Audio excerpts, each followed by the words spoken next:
So here's another neat little thing that I just found. When I'm starting to sand this thing and it's not cooperating, I twist the pole.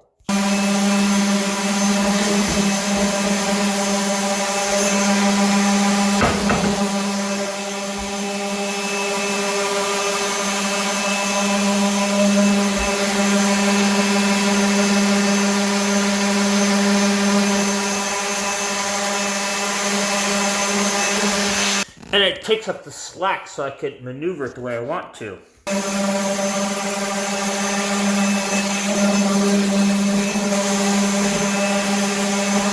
And again, I'm going to have to go back over this stuff to get all the high points, but this does most of the work for my standing position. I just wrapped some electric tape because it's really springy. I wrapped it around a loop. Any kind of pole will work as long as you can get the rope through it.